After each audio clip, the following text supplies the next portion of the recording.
अध्याय 256 एक पल में समझना। चूंकि अभी लंबा सफर तय करना है, इसलिए मैं फिर से कोशिश करूंगा। हतोत्साहित होने के बजाय डिंग हाओ हंसा और आत्मविश्वास से भरा हुआ था। डिंग हाओ ने अपनी तलवार और ब्लेड को फिर से लहराया। वह एक नाचते हुए ड्रैगन की तरह था। हवा की आवाज के साथ बर्फ भी उछल रही थी। उसके दोनों हाथ हवा में लहरा रहे थे और उसने अपनी तलवार और ब्लेड से बर्फ पर निशान बनाए। अब थोड़ा बेहतर है, लेकिन वे अभी भी लाइनें नहीं है। तलवार मास्टर ने उसका कठोरता से मूल्यांकन किया। डिंग हाओ ने हल्के से मुस्कुराते हुए कहा, तो मैं जारी रखूंगा। वह बहुत शांत था और बिल्कुल भी चिंतित नहीं था। वह चित्र बनाते हुए सोच रहा था। जिस तरह से वह अपनी तलवार और ब्लेड को हिला रहा था, वह तेजी से नहीं बल्कि धीरे धीरे था, जैसे कि वह लोहे की सतह पर नक्काशी कर रहा हो। Swish swish swish. बर्फ के मैदान पर हल्की हल्की आवाजें सुनाई दे रही थी। तलवार मास्टर ने कहा, अब ये बेहतर है, लेकिन यह अभी भी काफी अच्छा नहीं है। डिंग हाओ ने जवाब दिया, तो मैं ये करता रहूंगा। अल्पविराम अल्पविराम अल्पविराम। ये बेहतर हो सकता है।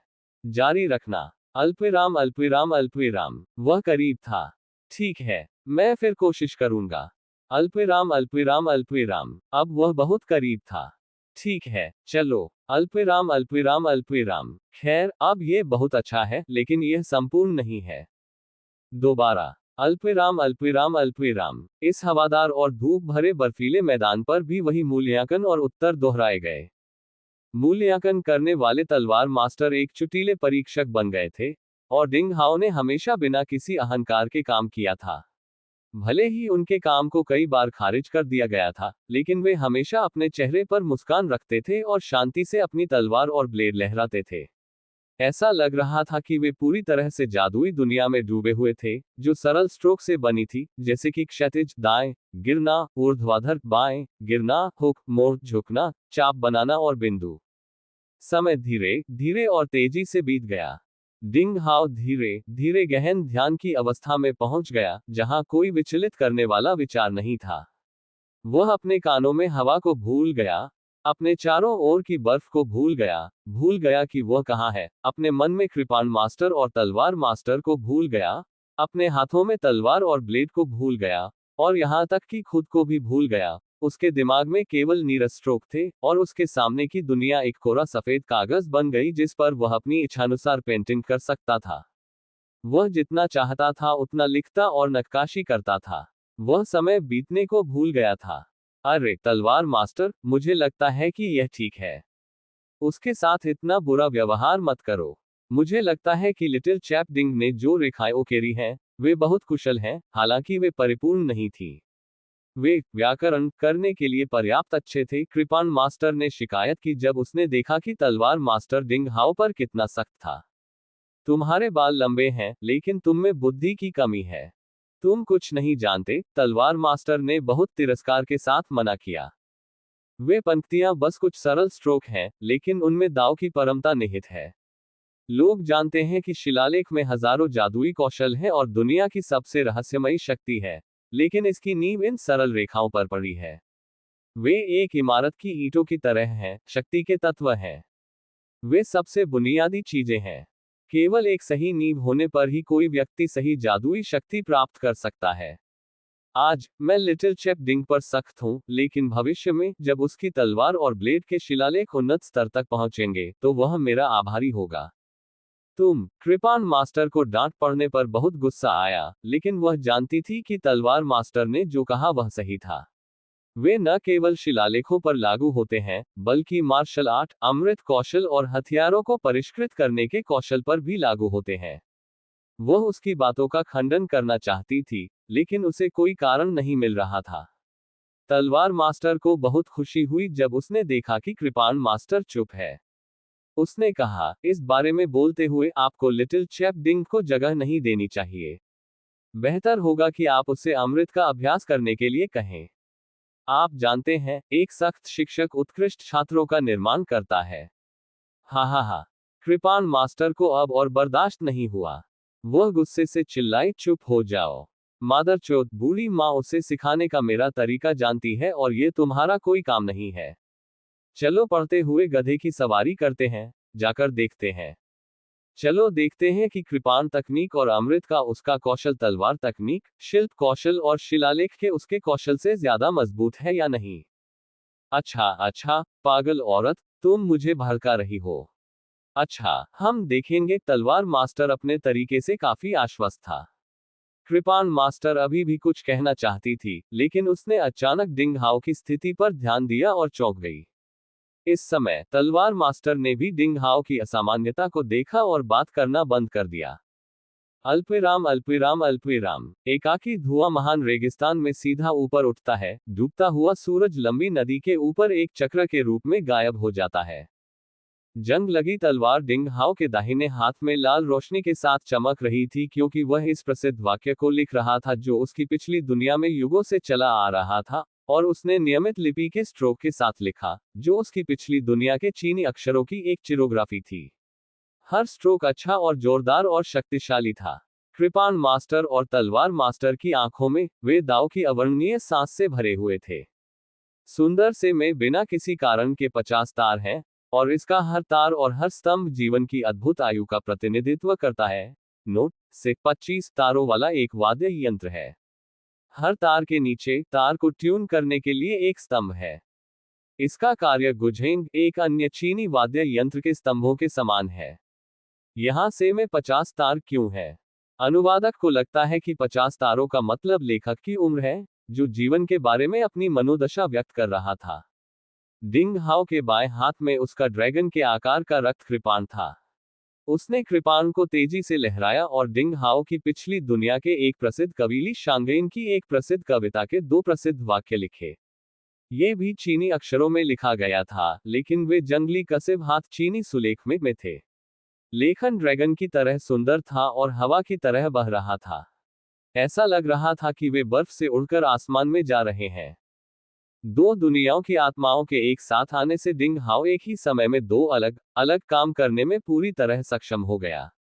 अपने दाहिने हाथ में तलवार और बाएं हाथ में कृपाण लेकर उसने एक साथ ये प्रसिद्ध शब्द लिखे जो पृथ्वी पर सभी युगों में फैल गए। वे शब्द डिंग हाओ ने जानबूझकर नहीं लिखे थे, वे अत्यंत दुर्घटनावश घटित हुए थे। इस विशाल बर्फ के मैदान पर लगातार उन सबसे सरल रेखाओं को उकेरना बहुत उबाऊ था। पूरे दिन डिंग हाओ लगातार अपने हथियारों से चित्र बनाता रहा। जिस जगह पर उसने नक्काशी की थी वह पहले से ही 3 वर्ग किलोमीटर थी। वह इस दोहराई गई प्रक्रिया में पूरी तरह से डूब गया था। उन रेखाओं की गहरी समझ के साथ वह शांत हो गया। पूरी तरह से खुद को भूलने की स्थिति में पहुंचने के बाद जैसे ही कुछ विचार उसके मन में आए, डिंग हाओ ने अनजाने में पृथ्वी के चीनी अक्षरों के रूप में इन 4 प्राचीन कविताओं को लिख दिया। इस अनंत भूमि पर शब्द अत्यधिक विकसित और व्यवस्थित थे, लेकिन वे पृथ्वी पर मौजूद चीनी अक्षरों से पूरी तरह भिन्न थे। ये 4 प्राचीन कविताएं डिंग हाओ के लिए अचानक प्रेरणा बन गईं और उसे यह नहीं पता था कि उनका क्या मतलब है, लेकिन कृपाण मास्टर और तलवार मास्टर के लिए वे उनके सिर पर गरजने वाली बिजली की तरह थी। उन्हें ऐसा लग रहा था जैसे उन्होंने कुछ अविश्वसनीय देखा हो। अगले ही पल कुछ अविश्वसनीय घटित हुआ। Boom boom boom. जैसे ही डिंग हाओ ने आखिरी शब्द उकेरा, अचानक 24 विस्फोट हुए। बर्फ में उकेरे गए 24 चीनी अक्षर तुरंत फट गए।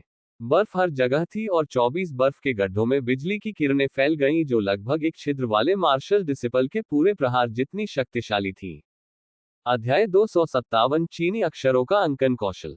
क्या हुआ? डिंग हाओ अचानक आए आवाज से परेशान हो गया और अंततः खुद को भूलने की स्थिति से जाग उठा। जैसे ही उसने ऊपर देखा, डिंग हाओ आश्चर्यचकित हुए बिना नहीं रह सका।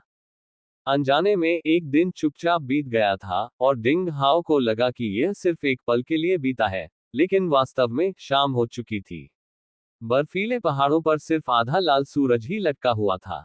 लाल सूरज ने बादलों को लाल रंग दिया था और असली सफेद बर्फ हल्के लाल प्रभामंडल से ढकी हुई थी। वे बहते हुए खून की तरह लग रहे थे। 3 वर्ग किलोमीटर के बर्फ क्षेत्र में आधारभूत रेखाएं घनी रूप से उकेरी गई थीं। हाशिए को देखना मुश्किल था। मैंने उनमें से बहुत सारे लिखे हैं। यहां तक कि डिंग हाओ खुद भी थोड़ा हैरान था। डिंग हाओ ने अपनी भुजाओं को थोड़ा हिलाया और फिर पाया कि उसके अग्रभाग, ऊपरी भुजाएं, कलाइयां और उंगलियां सुन्न हो गई हैं और दर्द हो रहा है। उसने पूरे दिन लाइनों को उकेरने में बहुत मेहनत की और बिल्कुल भी आराम नहीं किया। हालांकि डिंग हाओ की शारीरिक शक्ति बहुत मजबूत थी, फिर भी उसे दर्द महसूस हुआ और उसकी भुजाएं और उंगलियां सूज गई थीं। बेशक जिस बात ने डिंग हाओ को सबसे अधिक चौंकाया, वह 24 चीनी अक्षर थे, जो बिना किसी चेतावनी के फट गए। प्रत्येक हस्तलिपि से निकलने वाली शक्ति एक छिद्र वाले मार्शल शिष्य के पूर्ण प्रहार के बराबर थी। चीनी अक्षरों में ऐसी जादुई शक्ति कैसे थी? तुमने क्या लिखा है? अपने मन में तलवार मास्टर ने उत्सुकता से पूछा। वह पागल हो गया था।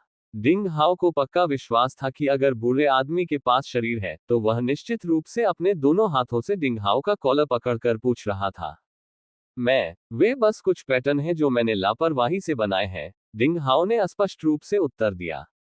वह उसे कैसे बता सकता था कि वह समय यात्रा करके इस दुनिया में आया है? वह उसे कैसे बता सकता था कि उसने जो लिखा है वह उसके पिछले जीवन के शब्द हैं? इन्हें यूं ही खींचो। तुम मुझे यही बता रहे हो? बेटा, तुम किस तरह के भगवान हो? क्या तुम भगवान स्तर के शिलालेखकार के पुनर्जन्म हो? तलवार मास्टर ने बेतहाशा गुर्राहट के साथ कहा। यह वास्तव में उसे चरम सीमा पर धकेल रहा है। ये बूढ़ा आदमी पागल हो रहा है, सेबर मास्टर ने प्रसन्नतापूर्वक कहा। छोटे दोस्त डिंग, तुमने जो किया है उससे वह बहुत उत्तेजित हो गया है। उत्तेजित करें? क्या ये? डिंग हाओ को धीरे धीरे समझ में आ गया कि उस बूढ़े आदमी के साथ क्या हो रहा था। ठीक है, हाँ, ये 24 पैटर्न हैं जो आपने अभी बनाए हैं, कृपाण मास्टर ने मुस्कुराते हुए कहा। हालांकि मुझे शिलालेख के बारे में ज्यादा जानकारी नहीं है, लेकिन मैं देख सकता हूं कि 24 चित्रों में सबसे बुनियादी शब्द रूप शामिल थे। यह अजीब नहीं था, लेकिन वे एक अनसुने शब्द व्याकरण द्वारा बनाए गए थे और ग्रंथों में शब्द इच्छा अव्यवस्था थी। अन्यथा उनकी शक्ति अधिक शक्तिशाली होती और वे नियंत्रण से बाहर नहीं होते और फट नहीं जाते। हाँ, मैंने ऐसा शब्द व्याकरण कभी नहीं देखा। मैं ये कहने की हिम्मत नहीं करता कि मैंने इस दुनिया में सभी शब्द व्याकरण देखे हैं, लेकिन कम से कम मैंने उनमें से 80% या 90% देखे हैं। हालांकि मैंने ये शब्द व्याकरण कभी नहीं देखा। डिंग हाओ के दिमाग में तलवार मास्टर ने बेतहाशा गर्जना की। ऐसा लगता है कि शब्द रूप के अजीब संयोजन में कोई नियम नहीं है, लेकिन ये स्वर्ग और पृथ्वी की ऊर्जा का संचार कर सकता है। ये निश्चित रूप से एक नया शब्द व्याकरण है। एक नया शब्द व्याकरण। डिंग हाओ ने धीरे धीरे अपने विचारों को सुलझा लिया। डिंग हाओ ने एक सादृश्य बनाया। शिलालेख का मूल सिद्धांत कुछ हद तक उसके पिछले जीवन में अंग्रेजी सीखने जैसा था। 3 मूल तत्वों में शब्द रूप अंग्रेजी शब्दों के लिए था, जिसे सीखने के लिए बहुत अधिक उच्चारण और याद रखने की आवश्यकता थी। शब्द व्याकरण अंग्रेजी व्याकरण था, जिसका उपयोग शब्द रूप के नियमों और अनुक्रम को बनाने के लिए किया जाता था। शब्द इच्छा ये थी कि शिलालेखकार अपनी दिव्य जागरूकता के साथ दुनिया से संवाद करता था और शब्द रूप को रहस्यमय शक्ति प्रदान करता था, जो विभिन्न पैटर्न शब्द व्याकरण के अनुसार तैयार किए गए थे। यह प्रक्रिया कुछ इस तरह थी जैसे अक्षरों का उपयोग करके शब्द बनाना और व्याकरण के अनुसार शब्दों से वाक्य बनाना, और जब कोई व्यक्ति उन शब्दों को जोर से बोले तो वे अर्थ व्यक्त कर सके। अप्रत्याशित रूप से दोनों के बीच इतनी समानता थी। क्या पृथ्वी पर चीनी भाषा में सचमुच अनंत भूमि पर लिखे अभिलेखों जैसी शक्ति थी, क्योंकि वहां अलग अलग समय स्थान और अलग अलग नियम थे? संभवतः शिलालेखों को भी एक प्रकार की भाषा माना जाना चाहिए, शिलालेखवादियों के लिए स्वर्ग और पृथ्वी की ऊर्जा को संप्रेषित करने की अद्वितीय भाषा। ये सोचते ही डिंग हाओ का दिल जोर जोर से धड़कने लगा। अगर यह सच था, जल्दी करो, इसे फिर से करो, इसे फिर से करो। तलवार मास्टर एक भूखे आदमी की तरह था। उसने उत्सुकता से डिंग हाओ से विनती भरे लहजे में कहा, क्या तुम्हें अभी भी वे 24 पैटर्न याद हैं जो तुमने अभी बनाए थे? तुम उन्हें भूले नहीं हो, है ना? छोटे दोस्त डिंग, उन्हें फिर से बनाओ। इसके बारे में सोचो। तुम्हें उनके बारे में सोचना चाहिए। डिंग हाओ ने एक लंबी सांस छोड़ी, अपने मन को शांत किया और फिर सिर हिलाते हुए कहा, मैं कोशिश करूंगा। उसने अपनी ड्रैगन के आकार की रक्त तलवार को एक तरफ रख दिया, अपनी जंग लगी तलवार को पकड़ लिया और अपनी कलाई हिलाते हुए बर्फ पर लिखना शुरू कर दिया। एकाकी धुआं महान रेगिस्तान में सीधा ऊपर उठता है, डूबता हुआ सूरज लंबी नदी के ऊपर एक चक्र के रूप में गायब हो जाता है। तलवार मास्टर द्वारा पहले सिखाई गई विधि के अनुसार उसने शब्द इच्छा को संक्षिप्त किया और शिलालेख उत्कीर्ण करने की विधि से इन शब्दों को जल्दी से लिख दिया। तभी उसे पता चला कि शिलालेख उत्कीर्ण करना अत्यंत शक्ति की खपत करने वाला था। हालांकि उसने केवल ये शब्द लिखे थे जैसे कि उसने अभी अभी एक भयंकर लड़ाई लड़ी हो। उसका दिमाग लगभग थक गया था और उसके माथे पर पसीने की एक पतली परत थी। लेकिन परिणाम अत्यंत आश्चर्यजनक थे। जैसे ही डिंग हाओ ने अपना आखिरी शब्द समाप्त किया, अचानक इन शब्दों से एक अवर्णनीय सांस फैली और इस बार शक्ति भी उतनी ही मजबूत थी जितनी कि शुरुआती चरण के 2 छिद्र वाले मार्शल शिष्य की थी। इसके अलावा शक्ति बाहर नहीं निकली बल्कि वार के बीच में बह गई। इस तरह का शब्द व्याकरण बिल्कुल सही। ये वैसा नहीं है जैसा आपने मनमाने ढंग से बनाया है। ये एक ऐसी उत्कृष्ट कृति की तरह है जो सदियों से चली आ रही है। ये निश्चित रूप से लैंड ऑफ इन्फिनिटी के शीर्ष 50 शब्द व्याकरण नियमों में से एक हो सकता है। तस लिटिल चैप डिंग, क्या तुम वाकई एक दुर्लभ सुपर जीनियस हो? क्या तुम सच में इतने कम समय में सत्य को महसूस कर सकते हो? तलवार मास्टर अपने सामने रखे उन 10 चीनी अक्षरों को देखकर पूरी तरह से नशे में था। बेशक वह उन चीनी अक्षरों को नहीं जानता था और वह ये भी नहीं समझता था कि उनका क्या मतलब है, लेकिन इन बातों ने उसे एक शिलालेखकार की दृष्टि से वर्गाकार चित्रों के उन संयोजनों को देखने से नहीं रोका। तलवार मास्टर ने कसम खाकर कहा कि उसने पहले कभी ऐसे पैटर्न नहीं देखे थे। आह, बिल्कुल सही पैटर्न। ये सभी सबसे बुनियादी शब्द रूप से बने हैं। ऐसा लगता है कि ये किसी तरह का टेक्स्ट है, लेकिन इन पैटर्न का इस्तेमाल स्वर्ग और पृथ्वी की शक्तिशाली शक्ति को संप्रेषित करने के लिए शिलालेखों के रूप में किया जा सकता है। क्या आप वाकई इन्हें बेतरतीब ढंग से बनाते हैं? बैंग बैंग बैंग, वहां सिलसिलेवार विस्फोट हुए। बर्फ पर लिखे चीनी अक्षर अंततः उस शिलालेख की शक्ति का सामना करने में असफल रहे और फट गए।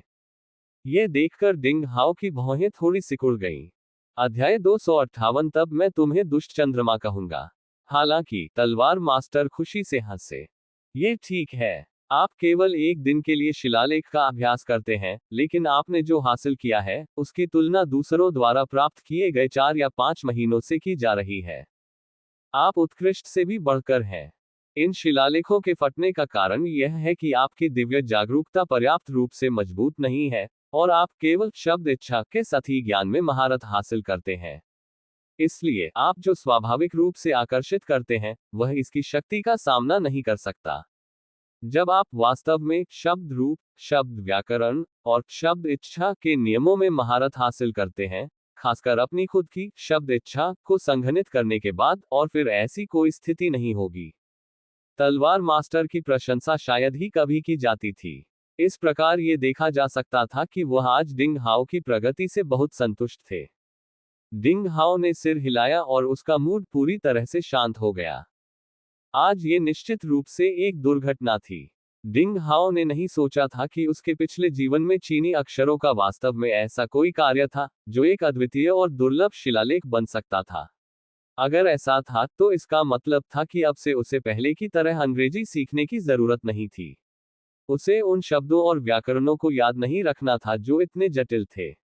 वह अपने शिलालेखों पर काम शुरू कर सकता था। ठीक है, तुम्हारी प्रगति मेरी कल्पना से कहीं ज्यादा है। मुझे सोचना है कि तुम्हें आगे कैसे पढ़ाऊं। अब वापस जाओ, तुम अपना दूसरा होमवर्क कर सकते हो।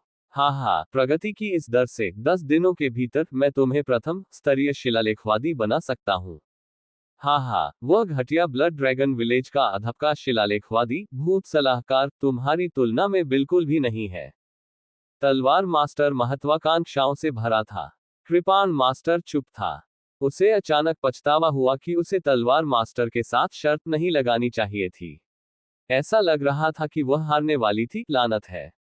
लिटिल चैप डिंग वास्तव में शिलालेख में इतनी भयानक प्रतिभा क्यों दिखाता है? यह उसकी अमृत क्षमता से कई गुना बेहतर है। क्या वह अमृत का कौशल सीखने में वास्तव में सुस्त था?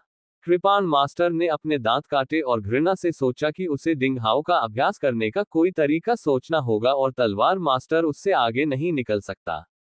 डिंग हाओ अचानक ठंड से कांप उठा। सूरज आखिरकार पूरी तरह डूब गया और फिर से बर्फबारी शुरू हो गई। बर्फ का टुकड़ा हंस के पंख जितना बड़ा था। हवा बहुत तेज थी। डिंग हाओ ने बर्फ के मैदान पर जो शब्द रूप बनाए थे वे कई किलोमीटर के दायरे में बर्फ से ढक गए थे। अल्पविराम अल्पविराम अल्पविराम। जब डिंग हाओ वैली विलेज में वापस गया तब गाओ जुएर और अन्य लोग अभी भी डिंग हाओ के खाने का इंतजार कर रहे थे। इस संपर्क के बाद गांव के युवा और बुजुर्ग लोगों को डिंग हाओ के स्वभाव के बारे में अच्छी तरह से समझ आ गई थी कि डिंग हाओ बहुत ही शांत लड़का है, इसलिए डिंग हाओ के प्रति उनका डर अब सम्मान में बदल गया था। गांव के युवा लड़के डिंग हाओ को घेर कर बातें करते और मुस्कुराते हुए उनसे एक कृपाण से अपनी यात्रा शुरू करने की तकनीक के बारे में सवाल पूछते थे। शिकारियों की टीम को आज अच्छी फसल मिली। उन्होंने कई विशालकाय जानवरों का शिकार किया, लेकिन 16 काले शूरवीरों में से एक मारा गया। शैतान बिल्ली ने इन दिनों अपनी भूख बदल ली थी। वह पहले सिर्फ काले क्रिस्टल और प्राकृतिक खजाने ही खाता था, लेकिन अब उसे मांस खाने में मजा आने लगा। आज शिकार करने वाले लोग इस बिल्ली से डर जाते थे। ऐसा कहा जाता है कि ये 10 मीटर से ज्यादा ऊंची एक बड़ी बिल्ली बन गई थी और उसने एक बदकिस्मत उच्च पदस्थ राक्षस सैनिक को निगल लिया था। अरे मेरी तरफ ऐसे मत देखो, मैं बस ताजा मांस का स्वाद लेना चाहता हूँ। अच्छा, इसका स्वाद अच्छा था और यह मानव मांस से बेहतर है। शैतान बिल्ली ने अपना मुंह चाटा और वह फिर से स्वादिष्ट मांस के बारे में सोचने लगा। ये सुनकर गंजा टैटू वाला आदमी बहुत डर गया और कांपने लगा, मानो उसने कोई बुरा सपना देखा हो। सभी जानते थे कि इन दिनों शैतान बिल्ली ने सिर्फ एक ही व्यक्ति को खाया था। वह था वह। अगर डिंग हाओ शैतान बिल्ली को उसे थूकने का आदेश नहीं देता, तो शायद वह पहले ही बिल्ली के मल में पच चुका होता। मई आओ, एक बात तो मैं लगभग भूल ही गया था। आज मैंने जिस 6 भुजाओं वाले दुष्ट बंदर को निगल लिया, वह एक उच्च पदस्थ राक्षस सैनिक है। इसने पहले ही राक्षसी कोर को संघनित कर दिया है। तुम राक्षस बिल्ली ने एक पंजे से गंजे आदमी की ओर इशारा किया और दूसरे पंजे से उसकी ठुड्डी को पकड़ लिया। उसने सोच समझकर आदेश दिया, तुम शौचालय में जाओ और खोज करो। हो सकता है कि तुम्हारे बिल्ली राजा ने शौच कर दिया हो। जाओ। गंजे सिर वाले आदमी ने जो कुछ खाया था उसे लगभग थूक दिया। शौचालय में जाकर बिल्ली के मल में कोई चीज ढूंढना, लेकिन वह शैतान बिल्ली की अवज्ञा करने की हिम्मत नहीं जुटा पाया। गंजा आदमी खड़ा हुआ और दुखी होकर चला गया। मई आओ, तुम्हारे चेहरे पर किस तरह का भाव है? मैं तुम्हें अपना मल दिखा रहा हूं और तुम्हें आभारी होना चाहिए, शैतान बिल्ली ने गुस्से से कहा। बिल्ली, तुम घिनौनी हो, गाओजुएर ने भौहें सिकुड़ते हुए कहा। मई आओ, मैं अद्वितीय स्वभाव और मजबूत ताकत के साथ कुलीन परिवार में पैदा हुआ हूं, और मैं धर्मी और बुद्धिमान हूं। तुम मुझे घिनौना क्यों समझते हो? शैतान बिल्ली ने असंतुष्ट होकर उत्तर दिया। डिंग हाओ ने अपना सिर हिलाया और समझ नहीं पाया कि हंसे या रोए। छोटी बिल्ली ने किस तरह की प्राचीन आत्मा को निगल लिया। विकास के बाद वह वास्तव में ऐसा हो गया। यह पूरी तरह से काला होने की राह पर था। डिंग हाओ ने अपना सिर हिलाया और कहा, अब जब तुम इतने शरारती हो तो मैं तुम्हें एक नाम दूंगा। हाउ इविल मून के बारे में। म्याऊ, दुष्ट चांद। दुष्ट चांद, यह अच्छा नाम है। शैतान बिल्ली ने उत्साह से इसे स्वीकार कर लिया। सब हंस पड़े। ठीक तभी, मिल गया, मिल गया। ये बहुत बड़ा है। गंजा आदमी दूर से उत्साह से दौड़ता हुआ आया। उसके हाथ में एक चमकता हुआ एक्वामरीन कोबलस्टोन के आकार का प्रिज्मिया क्रिस्टल था और उसके शरीर से बदबू आ रही थी। तुम बदबूदार हो। वाह, तुम इतने बदबूदार कैसे हो सकते हो? बिल्ली का मल बहुत घिनौना है। सभी को ये गंध सहन नहीं हुई और सभी ने अपनी नाक ढक ली और भाग गए। मई आओ, मैं इतना महान हूं, ये बदबूदार कैसे हो सकता है? दुष्ट चंद्रमा असंतुष्ट दिखाई दिया। उसने मुड़कर गंजे आदमी को देखा और अपनी नाक सिकोड़ ली।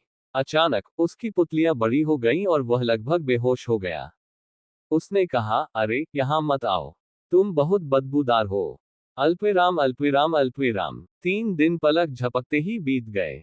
इस दिन की सुबह सुबह गांव की पत्थर की इमारत में खुशी से भरी चीख पुकार की आवाज गूंज रही थी। डिंग हाओ धीरे से उठकर पत्थर के कमरे में खड़ा हो गया और हंसने लगा। वह अंततः पूर्णता तक पहुंच गया। पिछले कुछ दिनों में उन्होंने अंततः अपने निचले डेंटियन में शाओइन प्रथम चैनल ऑफ हैंड के अंतिम एक्यू पॉइंट शेनेगुआन को परिष्कृत किया।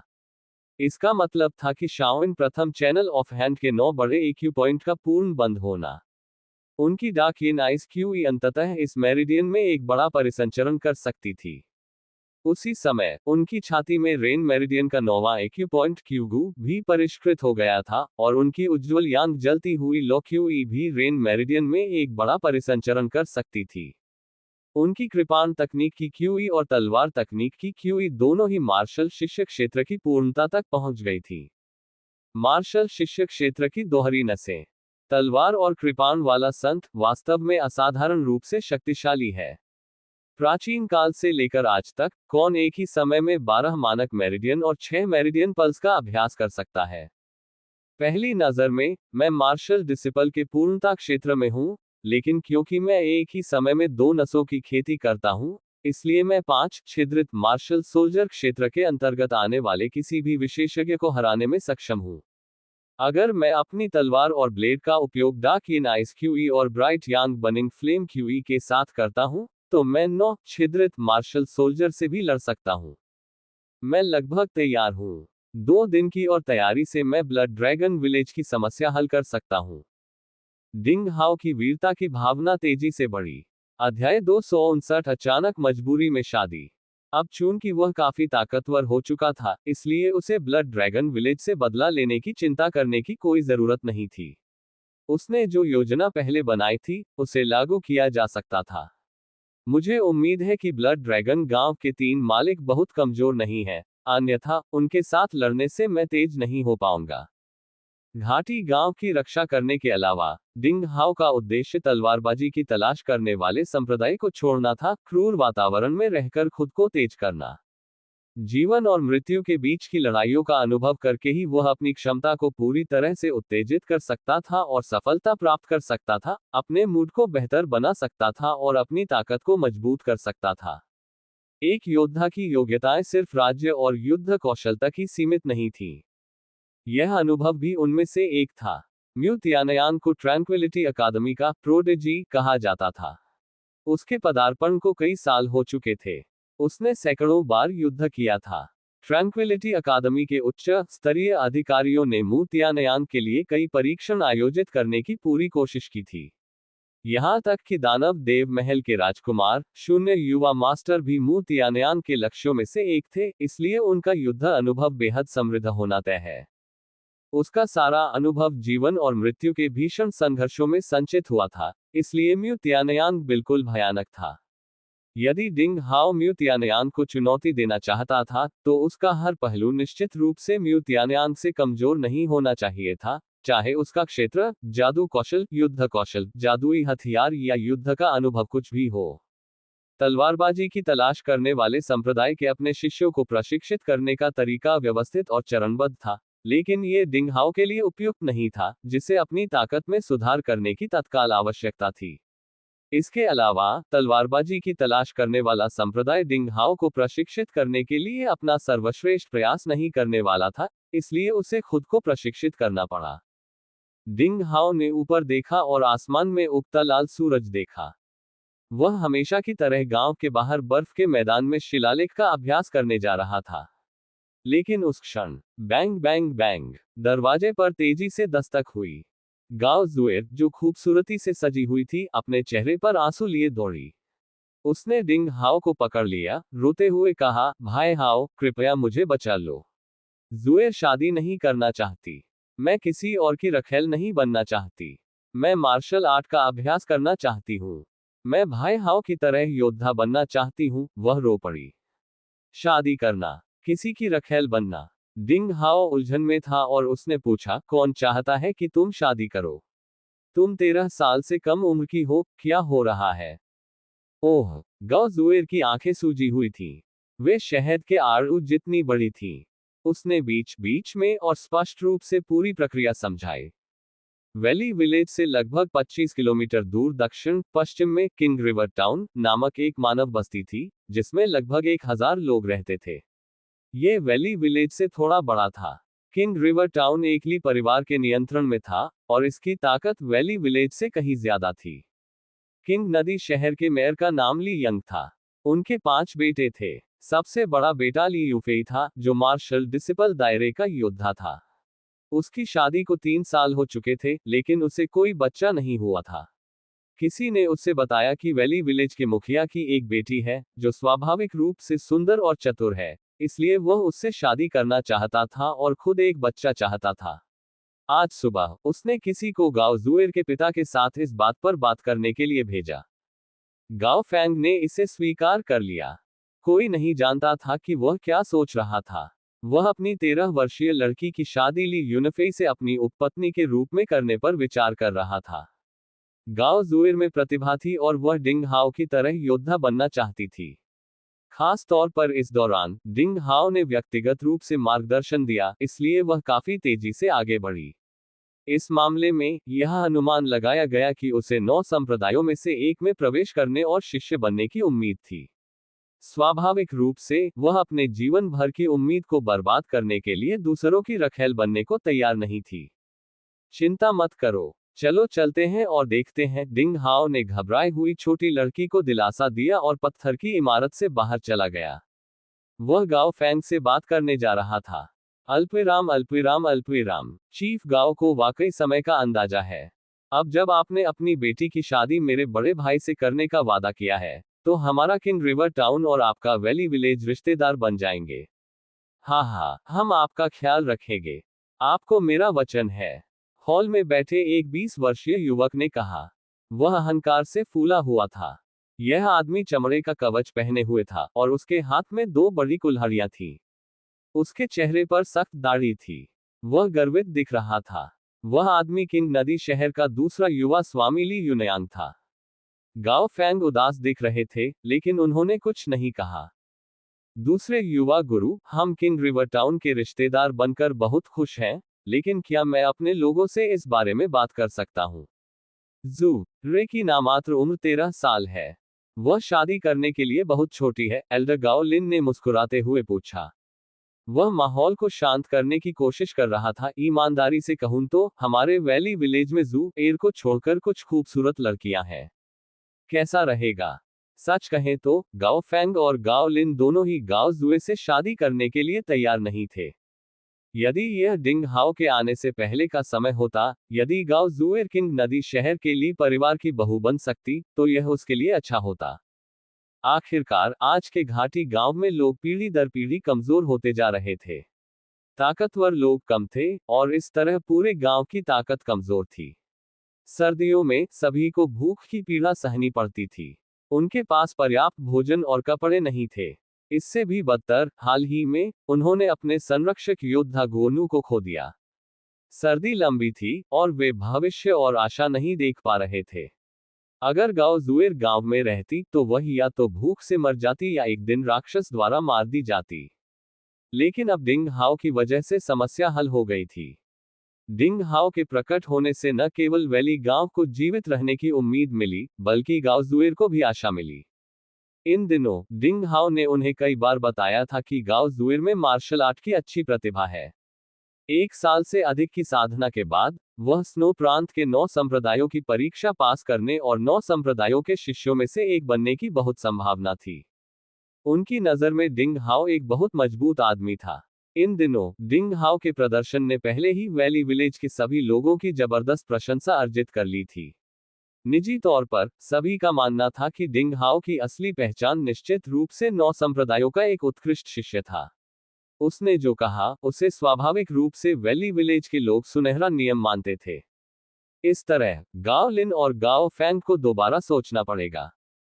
यदि घाटी गांव का कोई व्यक्ति 9 संप्रदायों का शिष्य बन सकता है, तो गांव को संप्रदाय द्वारा आशीर्वाद दिया जाएगा। तब तक छोटे समूह जैसे कि रक्त ड्रैगन गांव उन्हें भड़काने की हिम्मत नहीं करेंगे। ये गांव जुएर के अपने भविष्य और पूरे गांव के लिए अच्छा था। ये किंग रिवर टाउन के लिए यूनफेई से शादी करने से बेहतर होगा।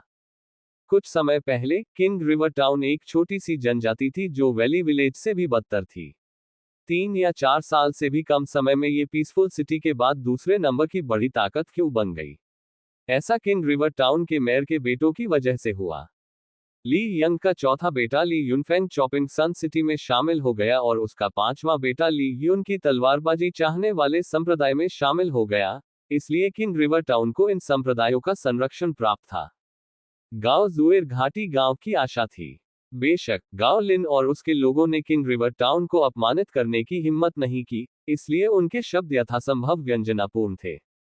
हालांकि इससे पहले कि वह अपनी बात पूरी करता, ली युनयांग ने अधीरता से बीच में टोकते हुए और व्यंग्य करते हुए कहा, बुरे आदमी, मेरे बड़े भाई ने कहा कि उसे गाओ जुएर के अलावा कोई नहीं चाहिए। हाँ हाँ, सीधे शब्दों में कहें तो गाओ जुएर गांव के मुखिया की बेटी है, इसलिए मेरा बड़ा भाई उसे रखेल के रूप में लेने को तैयार है। उसके अलावा क्या आपको लगता है कि आपके असभ्य गांव की वे नीच महिलाएं मेरे भाई की रखेल बनने के लायक है? अध्याय 260 पूर्वी अकादमी ऑफ ग्रीन शर्ट्स के लिए यून की। लेकिन गाओ लिन अभी भी इसके लिए फिर से लड़ना चाहता था। चुप रहो, ली युनयांग गुस्से में था। उसने अपने सामने रखी लकड़ी की मेज को टुकड़ों में तोड़ दिया। फिर वह अचानक उठ खड़ा हुआ, आंखें सिकोड़कर और व्यंग्य करते हुए बोला, बुरे आदमी, अपनी इज्जत बचाने के लिए कोई प्रस्ताव न ठुकराओ। मेरे बड़े भाई को गाओ जुए पसंद है और यह उसका आशीर्वाद है। क्या तुम अभी भी इसे स्वीकार करने को तैयार नहीं हो? सगाई के उपहारों को ईमानदारी से स्वीकार करो। हे, हम कल तुम्हारी बेटी को ले जाएंगे। अगर तुम चाले चलने की हिम्मत करते हो तो हमें असभ्य होने का दोष मत दो। क्या तुम मेरी बेटी को जबरदस्ती ले जाओगे या उससे शादी करोगे? तुम बहुत घमंडी हो। गांव के मुखिया गाओलिन के बगल में खड़ा एक युवक गुस्से से यह कहने से खुद को नहीं रोक सका।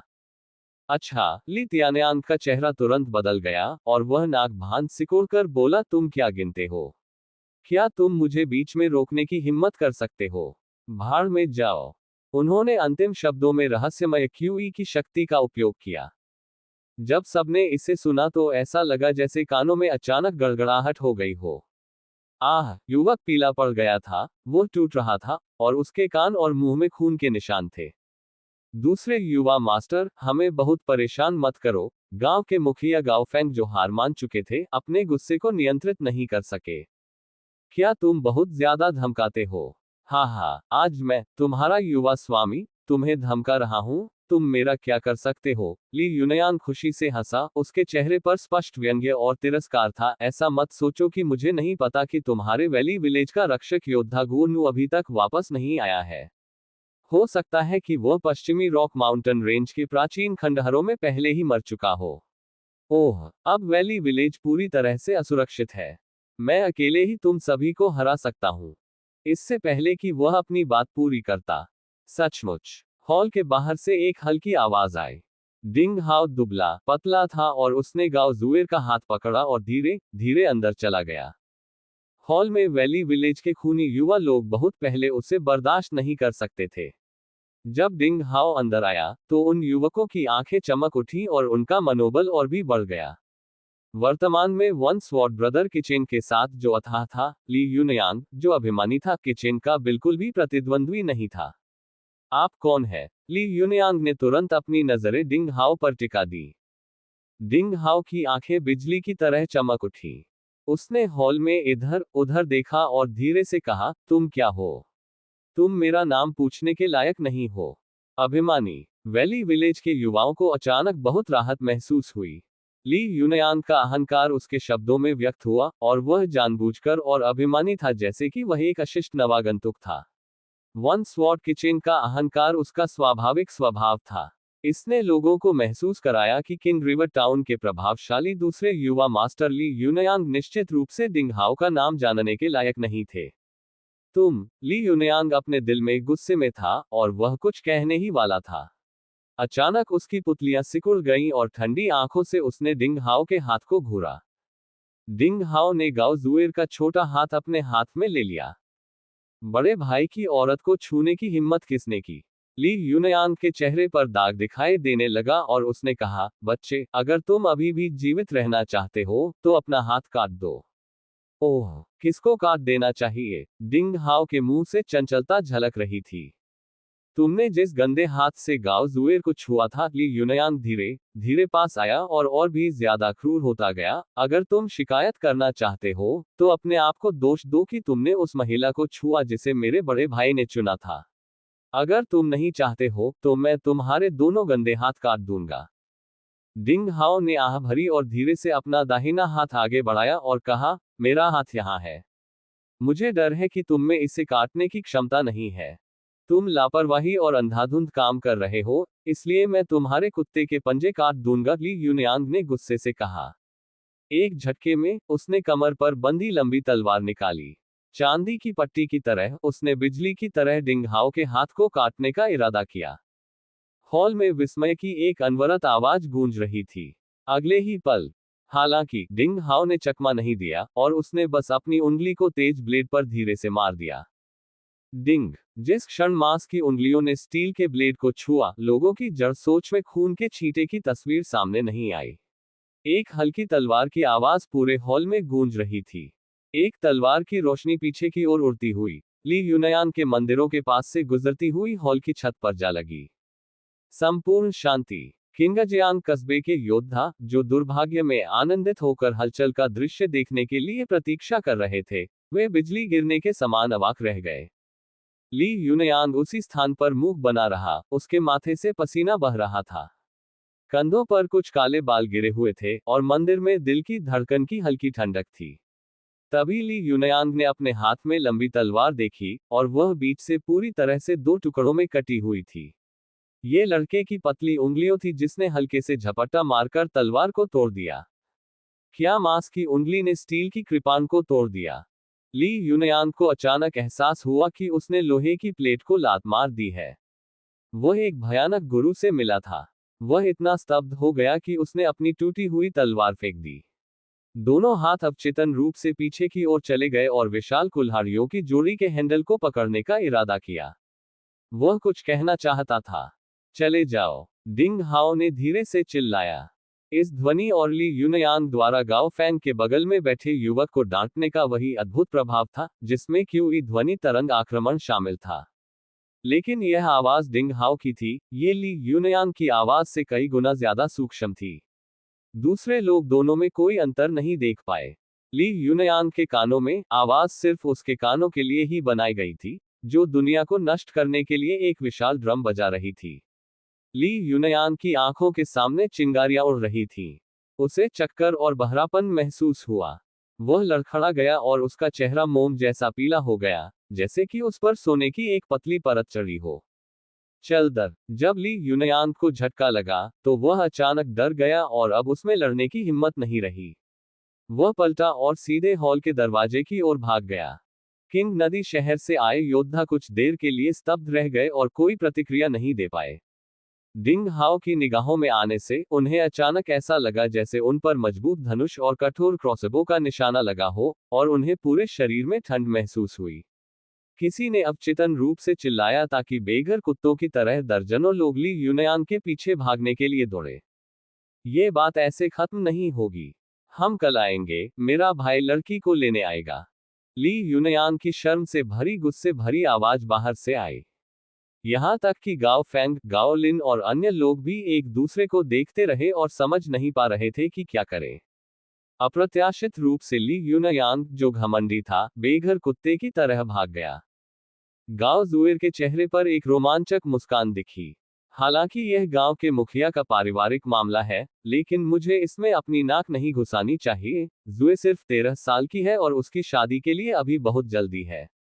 इससे भी बुरी बात यह है कि उसे 30 साल से ज्यादा उम्र के लड़के से शादी करनी है। मैंने पाया कि किंग रिवर टाउन के लोग घमंडी और असभ्य हैं, और मुझे डर है कि वे अच्छे लोग नहीं हैं। डिंग हाओ ने गांव के मुखिया गाओ फैंग पर नजर डाली। भाई खिचेंग, शायद आप यह नहीं जानते होंगे, गाओ फैंग ने कड़वाहट के साथ कहा, जुए मेरी इकलौती बेटी है। बेशक मैं चाहता हूं कि उसकी शादी अच्छी हो, लेकिन हम valley village king river town को नाराज नहीं कर सकते। यह मत कहो कि मार्शल आर्ट के बहुत सारे मास्टर हैं, और यहां तक कि चॉपिंग सन सिटी में ली यूनिफिग और तलवारबाजी तलाश करने वाले संप्रदाय में उनके भाई ली यूनकी को भी शांतिपूर्ण शहर के लोग पूछते हैं। खास तौर पर असाधारण प्रतिभा वाले ली यूनकी ने इस साल तलवारबाजी तलाश करने वाले संप्रदाय में शामिल हुए हैं। वह केवल एक पंजीकृत शिष्य था, लेकिन अपने विशिष्ट प्रदर्शन से वह तलवारबाजी तलाश करने वाले संप्रदाय के पूर्वी अकादमी ऑफ ग्रीन शर्ट्स में एक बेहतरीन शिष्य बन गया है, जिसका भविष्य उज्जवल है।